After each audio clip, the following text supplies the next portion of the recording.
Alors nous, qu'est-ce qu'on peut faire? D'abord, on doit passer aux 35 heures, pour de vrai.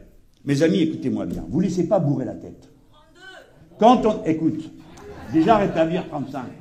Parce que ça, un mandat, c'est 5 ans. Bon. Il faut que dans des tas de boîtes, il y ait la discussion pour voir si on peut passer à 32. Moi, je ne suis pas contre les 32 heures. Hein. Mais je dois tenir compte de la psychologie de masse. Déjà, les gens, quand on leur dit 35 heures, il y en a qui s'évanouissent. En général, c'est les nôtres. C'est quand même incroyable. Des fois, je dis on va augmenter le SMIC. Le premier qui dit c'est pas possible, c'est un ouvrier.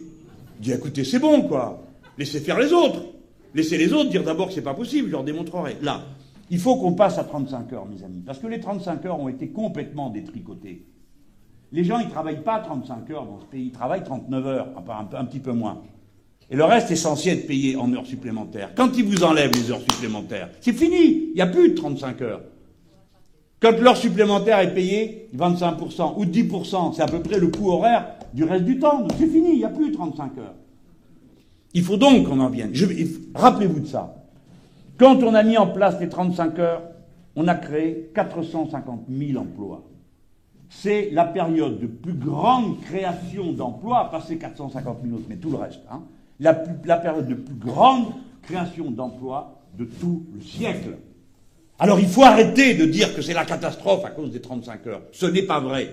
C'est l'inverse. Nous avons fait baisser le chômage, nous avons remis toutes les caisses en équilibre parce que 1 million de personnes sont retournées au travail.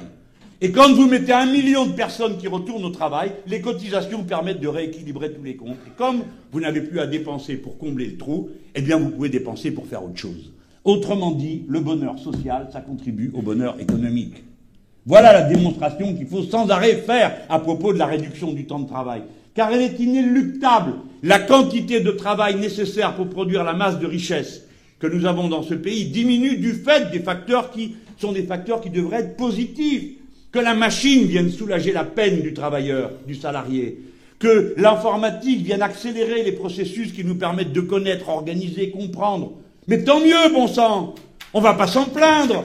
On va pas dire il faut retourner la pelle, la pioche. Mais il faut répartir le temps libéré honnêtement et répartir donc par conséquent la charge de travail sur tous ceux qui peuvent l'accomplir. Et dans ce pays, on a des milliers de gens formés, éduqués, qui savent faire des tas de choses. D'autant que moi, je vais les réquisitionner tous.